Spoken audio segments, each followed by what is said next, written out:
Sejam todos muito bem-vindos aqui ao nosso Direito ao Ponto, um programa da Ordem dos Advogados do Brasil, Seccional Bahia, em parceria com a Fundação Paulo Jackson, TV e Rádio Alba. Da voz à advocacia no Conselho Nacional de Justiça é e será o papel de Fabrício Castro, ex-presidente da OAB e atual conselheiro federal, que foi escolhido para ser o representante da advocacia no CNJ. Fiscalizar ações de melhorias para o sistema judiciário, elaborar e regulamentar normas e políticas de aprimoramento do judiciário e defesa do Estado democrático de direito são apenas algumas das funções que ele terá que desenvolver nessa nova função. Para entender o papel da advocacia no CNJ, é que nós conversamos agora com o ex-presidente da OAB e representante da advocacia no Conselho Nacional de Justiça, conselheiro Fabrício Castro. Seja muito bem-vindo. De antemão, meus parabéns pela vitória no pleito do grupo, da continuidade no grupo na OAB. Eu digo que é de uma representação profunda.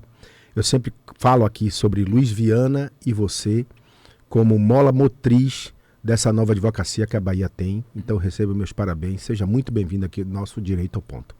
Gunning, muito obrigado por essa recepção. Eu não posso iniciar essa nossa conversa aqui primeiro sem agradecer a Rádio e a TV Alba, registrar a minha alegria porque essa parceria da Assembleia Legislativa com a OAB iniciou na nossa gestão. E verdade. Foi um convênio construído na nossa gestão. Verdade. Um convênio que é muito importante para a advocacia e para a sociedade da Bahia, porque graças a esse convênio a OAB pode divulgar o trabalho realizado em mais de 90 comissões. A OAB pode divulgar o trabalho realizado nas subseções. A OAB pode divulgar o trabalho desenvolvido pela diretoria liderada pela presidente Daniela Borges, pelo vice-presidente Hermes Hilarião. Porque é muito trabalho e é muito difícil as pessoas às vezes saberem o que está acontecendo.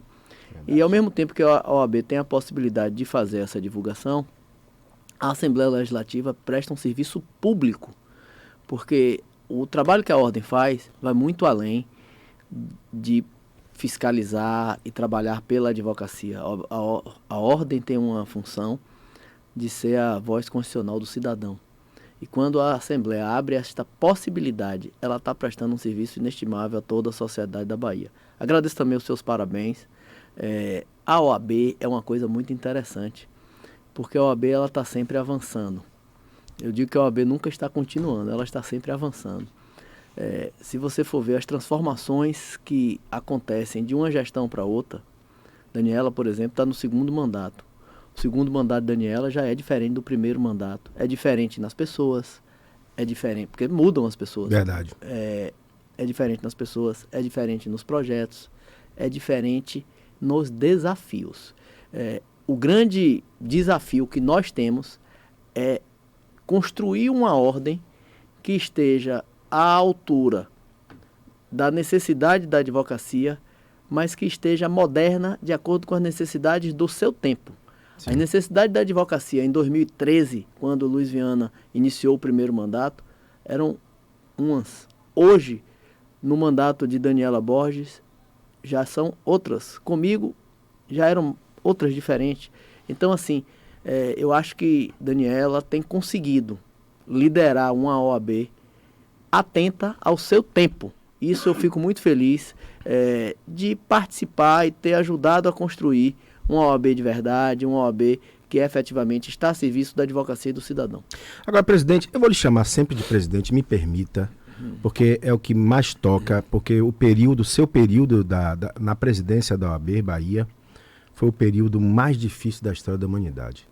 E eu disse aqui em off, vou dizer publicamente, que a sua atuação é algo impecável. Isso tem que ir para a história, porque a sua atuação foi no momento mais difícil, inclusive de foro pessoal, com as suas questões pessoais, e você administrando a OAB, assim, dando um alento àquela advocacia que estava num momento difícil, muito difícil, inclusive do ponto de vista financeiro, diga-se de passagem. E você esteve à frente disso. Então me permita lhe chamar sempre de presidente. Não veja isso de uma forma... Veja como uma honraria, porque eu posso dizer que você é meu presidente. Gana, eu lhe agradeço.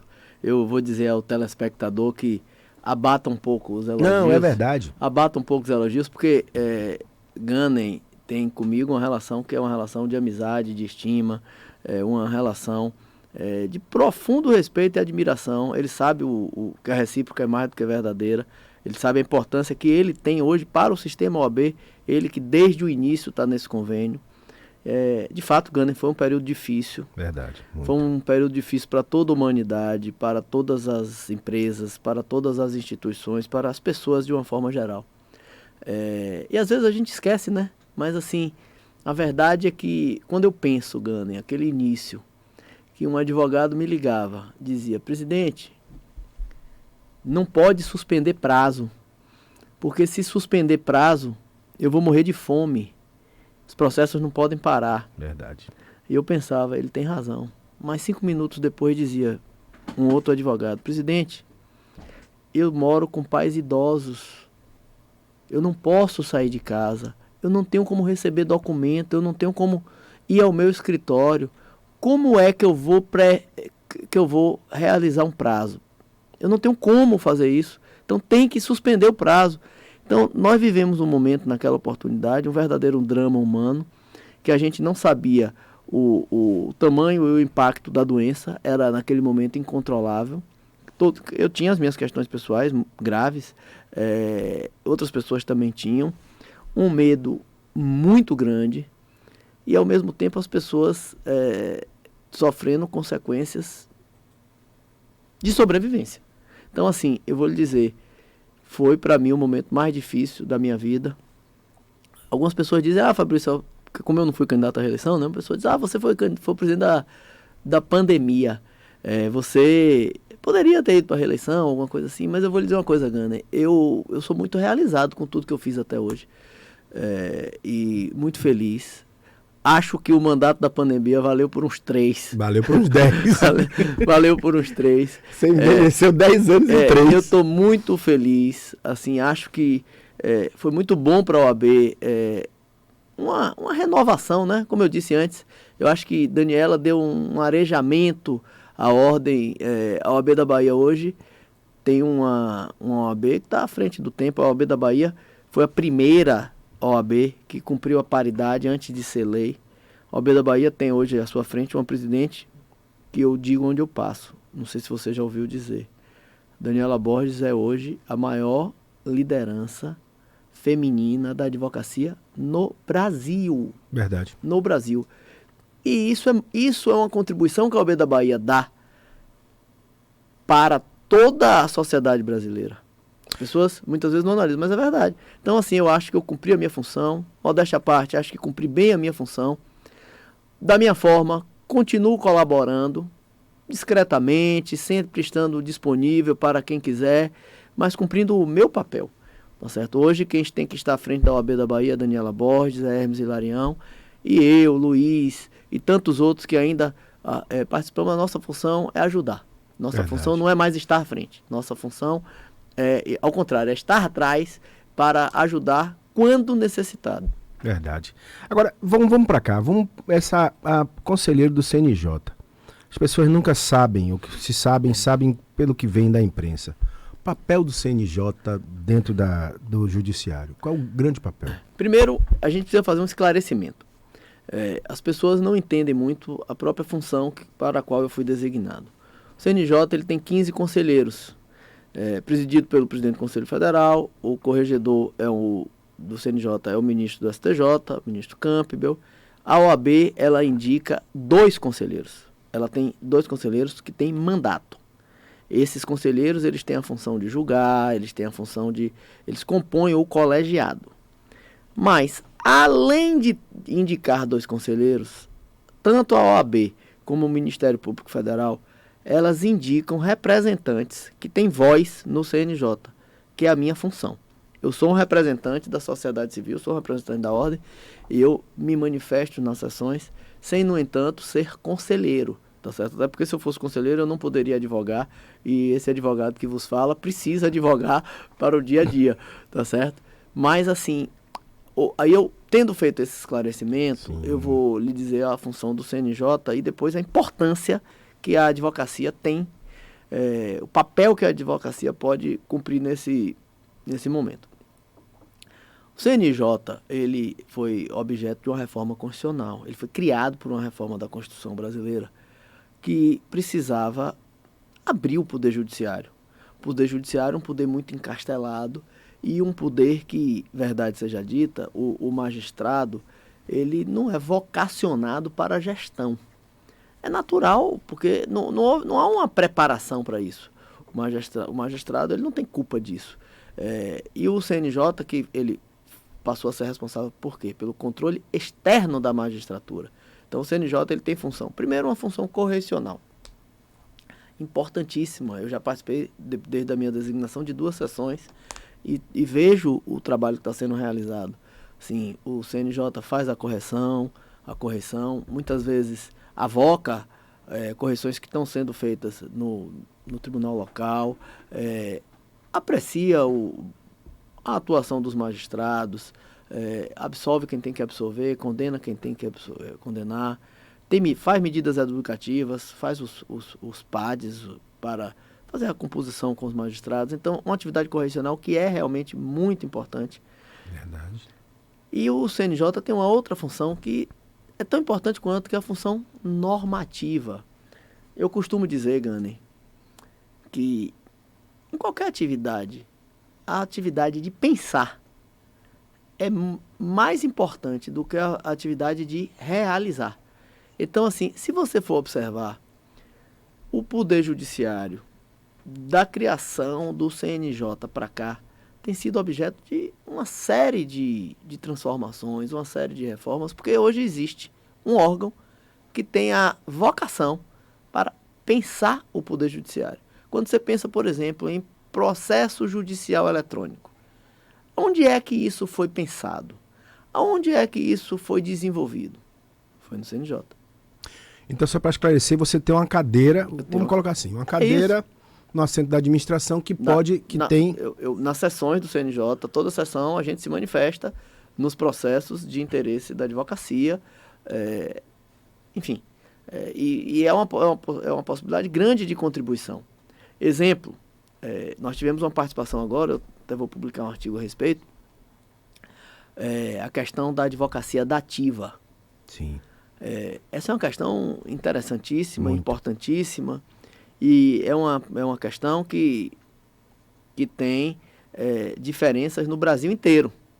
A realidade do Paraná e de São Paulo, por exemplo, é completamente diferente da realidade da advocacia da Bahia. No Paraná e em São Paulo, nós temos uma lei estadual que prevê recursos para a remuneração da advocacia dativa. Ou seja, aonde a defensoria não tiver condições de atuar com eficiência, o juiz pode designar defensores dativos e o Estado vai remunerar de acordo com a lei. Na Bahia nós não temos essa lei. Um exemplo. E na minha gestão, quanta luta a gente fez para isso? Muita, não foi pouca. Chegou a ter uma lei, mas teve um vício de origem. O governador Rui Costa, na época, disse que era inconstitucional, enfim. Mas o CNJ agora, recentemente, baixou uma resolução determinando que os tribunais de justiça, com a participação da Defensoria, celebrem convênio com a OAB para que tenha normas claras e transparentes para nomeação e pagamento de advocacia dativa. Observe, Gani, o que eu vou lhe dizer agora. A Bahia, a Constituição é de 88, nós estamos em 2025. Até hoje, nós não temos uma regulamentação da remuneração e da nomeação da advocacia dativa. Por causa da atuação do CNJ, a partir de agora, eu acredito que a gente vai ter isso. Ou seja, é uma contribuição inestimável para todo o sistema jurídico brasileiro. Presidente, a gente vai ao intervalo comercial. Eu volto aqui a pouco com Direito ao Ponto, aqui direto da TV Alba, conversando com o ex-presidente Fabrício Castro, hoje representante da advocacia no CNJ. A gente vai ao intervalo comercial e volta já.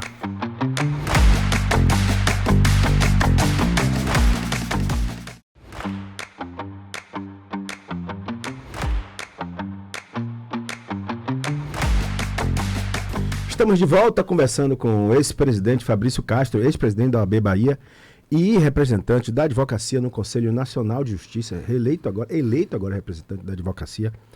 E a gente está falando aqui sobre o papel da advocacia no CNJ. Você estava falando sobre a questão do advogado dativo e a da resolução que o CNJ baixou e que, consequentemente, isso vai abarcar toda a advocacia dativa no Brasil todo, não é, presidente? Com certeza. Ô, Gana, eu queria aproveitar, nesse intervalo aqui, eu recebi uma mensagem de um grande amigo, doutor Breno Valadares. Ele estava aqui, mandou para mim, perguntando se você vai no programa dele da Band. Eu estava aguardando a oportunidade. Vou sim, porque, primeiro, ele é um amigo querido, pessoa, um advogado correto, sério, tem feito um trabalho muito interessante com esse programa que ele tinha. Ele tinha um podcast, agora está indo para a Band, ele já me ligou. É de lei. Faço questão de ir no programa dele. Então, grande Breno, um abraço para você. Você é uma pessoa muito querida. Estou organizando para trazer ele aqui, porque vai ter um evento da OAB em abril, com os vereadores, prefeitos. Um evento da OAB, se não me engano, de 2 a 4 de abril.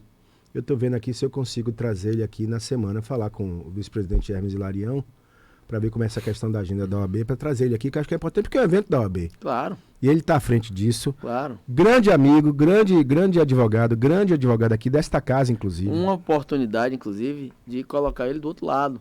Porque ele está acostumado a perguntar, a gente tem que botar ele agora para responder. Mas ele esteve aqui comigo, ele respondeu. Não, ele é bom. Ele respondeu um bocado. Tem farinha no saco. A gente sabe quando a pessoa tem farinha no saco. Eles têm farinha no saco. Esse tem, Breno. Vou falar um beijo, porque não tem problema nenhum. Bobagem. Um beijo para você, meu irmão. É de lei, é um programa que eu gosto muito. Sempre que posso assistir. Quando você manda as postagens, eu vou lá, porque eu aprendo também com a advocacia, porque eu sou um velho que não sei nada. Conversando aqui comigo, o presidente Fabrício Castro. Sustentação oral e prerrogativa. Né? Sustentação oral tá essa história agora aí. De vez em quando eu vou nas faculdades e virou esse tema aí de que vamos fazer tudo por vídeo, vamos mandar tudo por vídeo. Não há necessidade. E prerrogativas é aquela história. Quando a gente pensa que vai melhorar, a advocacia, mais uma vez, é colocada à prova com o desrespeito a prerrogativas. Como é que você, enquanto representante no CNJ, como é que essa sua atuação dentro do CNJ, para mudar um pouco essa realidade da advocacia? A pandemia, ela nos trouxe uma série de experiências e algumas delas foram boas. Uma coisa que a pandemia nos trouxe foi o virtual. Hoje, o advogado de Itaberaba, ele tem um processo na pauta do Tribunal de Justiça ou do TRT, e ele pode fazer a sustentação dele na mesma hora, sem sair do escritório dele. Online, o tribunal está todo preparado. Já tinha uma previsão no Código de Processo 2015, já tinha essa previsão e nunca se fez. A pandemia construiu essa possibilidade. Então, aqui no Tribunal de Justiça, por exemplo, como é que se funciona? O processo entra na pauta virtual. Estando na pauta virtual, se o advogado não se manifestar, ele será julgado sem sustentação, porque não houve necessidade. Se o advogado requerer a sustentação, ele sai da pauta virtual, vai para a presencial, podendo o advogado fazer essa sustentação de forma presencial ou de forma virtual pelo Life Size, que é o sistema do tribunal. Está funcionando. Ou seja, o tribunal hoje consegue ser mais produtivo com esta realidade. Assim, eu acho que se o CNJ, eu espero que ele faça isso, for pegar métricas de produtividade, ele vai ver que a produtividade dos tribunais com esse sistema que a Bahia utiliza está perfeito, não tem problema. Agora, nós vivemos um momento que vem dos tribunais superiores, o Supremo Tribunal Federal. As pessoas precisam observar. O Supremo Tribunal Federal tem uma realidade diferente dos outros tribunais do Brasil. O Supremo Tribunal Federal, há 5, 6 anos atrás, devia ter um estoque de processos de mais de 200 mil processos. Cada ministro devia ter mais de 20 mil processos. E é evidente que não cabe para uma corte constitucional ter essa quantidade de processos. Verdade. Corte constitucional não é uma corte de reformar a decisão de corte inferior. Corte constitucional é para dizer o que a nossa Constituição diz, ou seja, tem que ser uma corte de excelência, com poucos processos. Então, no Supremo Tribunal Federal, houve um movimento, que eu digo que é de política judiciária, para reduzir essa questão das sustentações, papapá, papapá, papapá. E uma série de outras medidas que a base de processos do Supremo Tribunal Federal caiu de 200 mil para... Eu vou dar um número aqui, não sei exato, mas o Supremo hoje tem, com certeza, muito menos de 40 mil processos. Caiu bastante. Caiu muito. O Supremo caiu muito. Hoje o plenário virtual do Supremo funciona com muita eficiência. Isto é diferente de um tribunal de justiça, onde se discute a vida das pessoas. A sustentação oral é insubstituível. Não é possível você suprimir a sustentação oral. Na posse do Conselho Federal foi interessante, o presidente Barroso, que é um homem educadíssimo, super preparado, estava presente e tinha um vídeo que ia passar. O vídeo travou na hora, Gane. O presidente Beto até brincou, tá vendo, presidente Barroso? Vídeo gravado não é sustentação oral. Assim, não é possível. Então, assim, a sustentação... A gente não pode tratar laranja como se fosse banana. Verdade. A realidade que o Supremo tem com a natureza dos processos do Supremo Tribunal Federal é uma. A realidade do processo nos tribunais de justiça, nos tribunais de trabalho é outra. Nós estamos tratando da vida das pessoas. E a sustentação oral, ela muda a realidade. Quantas vezes eu vi um desembargador, até relatando o feito, não era outro que estava participando não, após uma sustentação, voltar atrás. Então, nós precisamos ter uma preocupação com a eficiência, com a celeridade, mas nós não podemos perder a segurança e o direito das partes. Só tem um processo justo se houver contraditório. Contraditório não é um direito formal, não é um direito de apenas você protocolar uma defesa. Contraditório é o direito que a parte tem de contribuir com a formação da convicção do magistrado. E isso você faz de algumas formas. Você faz quando você faz a sua defesa, você faz quando você faz qualquer tipo de petição, você faz quando você distribui um memorial e você faz quando você faz a sua sustentação oral. Então, se você transformar a sustentação oral num vídeo gravado frio, você vai estar, ao final, prejudicando o direito ao contraditório, prejudicando o direito ao acesso à justiça. Você está, portanto, infringindo direitos fundamentais do cidadão. Isso é uma luta da ordem. O presidente Beto Simonetti tem feito esta luta de uma forma inteligente. Assim, porque às vezes as pessoas... Tem gente que faz a luta gritando. Tem gente que faz com a cabeça, com estratégia. O presidente Beto Simonetti é um homem muito inteligente. Então tem feito e nós vamos vencer no final. A advocacia fique tranquila que as sustentações orais não serão suprimidas. O próprio presidente Barroso ele baixou um decreto, uma norma, não sei, enfim, dando vez à sustentação oral, não foi isso? Sim, ele é um homem razoável, enfim. Mas é como eu lhe digo, muitas vezes a solução que se deu para A não se dá para B. Então, essa questão da sustentação é uma política judiciária dos tribunais superiores que tem uma realidade diferente. Eu chego a dizer que até o STJ tem uma realidade diferente da realidade do Supremo. Então, o Supremo brasileiro, ele deveria ser, e ele está caminhando para ser, de fato, uma corte constitucional. O Supremo Tribunal Brasileiro não é para discutir o furto que aconteceu na esquina. E estava acontecendo isso. O Supremo julgando menor, né? O furto que estava acontecendo na esquina. Verdade. Então, o Supremo tem que discutir as ADPFs, as ADINs, as questões fundamentais para o Brasil, para o Brasil. Por favor, presidente. É isso. Deixa eu te perguntar aqui uma coisa que vem e que também tem sido um item do mandato da presidente Daniela Borges e acredito que do seu, de Luiz Viana, que é a questão do piso salarial. Excelente tema. É uma oportunidade. Você está levantando uma bola boa, lhe agradeço. Você sabe que eu sempre chamo e mando sempre uma mensagem para o governador, que é um sindicalista, que é um homem que veio das classes e que sabe a necessidade de uma classe precisando de um fato. Eu queria que você opinasse sobre isso, presidente. Ô Ganem, eu lhe confesso uma coisa. Esse é um tema que a OAB enfrentou desde a primeira gestão de Luiz. A gente tratou na largada. A OAB aprovou, talvez a OAB da Bahia tenha sido uma das primeiras do Brasil, no âmbito da ordem, ter feito essa aprovação.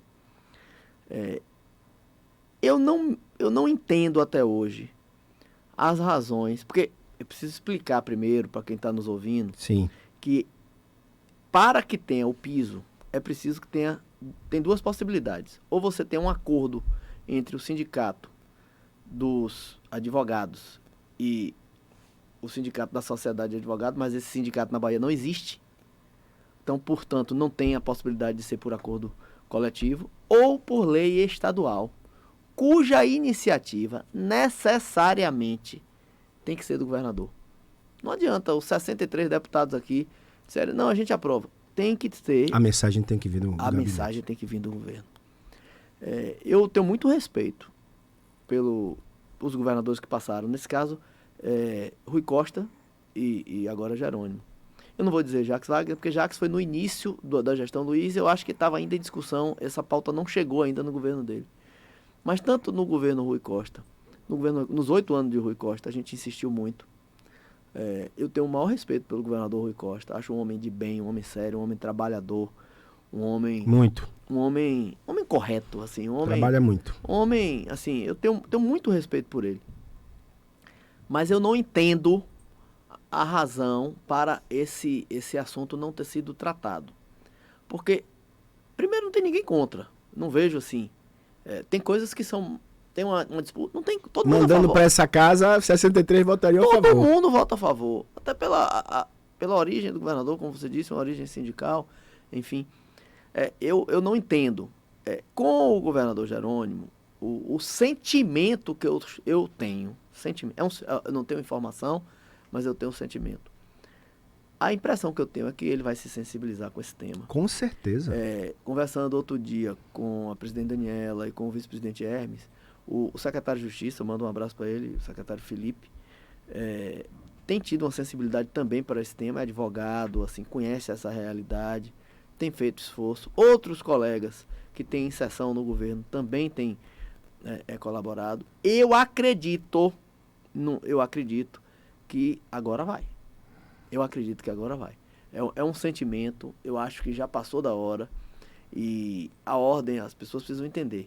A OAB da Bahia foi uma das primeiras a enfrentar isso. Já fizemos abaixo-assinado, já viemos ao governador. Tudo o que você pensar, a gente já fez. Agora... Os advogados, deputados estaduais já conversaram com o todo mundo. E você imaginar... Eu me lembro que no governo Rui, teve um momento que quase aconteceu. Mas aí veio a eleição... Eu me lembro que o pessoal dele disse assim, mas o governador não quer fazer, porque... Pode parecer que isso é um abuso do poder político. Para não ficar parecendo que está por causa da eleição. Isso, por causa da eleição. Foi aquele... Depois a coisa se perdeu um pouco, enfim. Mas eu acredito, Gunner, firmemente que vai acontecer. Presidente Fabrício Castro, nosso momento aqui na TV, ele se encerra. Eu quero mais uma vez parabenizar pela escolha. Que você ajude a advocacia como um todo lá no CNJ, é muito, muito importante. Mais uma vez, parabenizar pela vitória na eleição da OAB, ao grupo político ou grupo que você faz parte, e parabenizar também pelos 3 anos que você teve à frente da advocacia, no momento mais difícil da advocacia. Isso tem que ser lembrado eternamente, presidente. Eu disse que é minhas palavras, mas tem que ser lembrado. Gunner, eu agradeço, reiterando tudo que eu já disse antes, mas nessa fala final eu queria... mandar uma mensagem especial para a presidente Ivana. A presidente Ivana, a primeira mulher presidente da Assembleia Legislativa. Verdade. A gente que 192 sabe, anos. A gente sabe, porque a gente tem na UAB Daniela, que é a primeira mulher. Em 90 anos. A gente sabe o impacto que isso causa na vida da instituição. Verdade. A presidente Ivana é um símbolo muito importante. Ela tem noção do que ela representa. A transformação que ela representa para uma quantidade imensa de jovens, mulheres, Bahia fora, que poderão se inspirar nela, que é possível chegar lá. Uma deputada trabalhadora, uma deputada presente. Eu queria deixar esse abraço para ela, uma pessoa muito simpática, que eu tenho certeza que fará aqui um grande trabalho. Já está fazendo. já está fazendo um grande trabalho, pode ter certeza. A gente fica por aqui, a gente volta com mais Direito ao Ponto aqui na sua TV Alba. Um grande abraço para todo mundo, até um próximo programa. Tchau.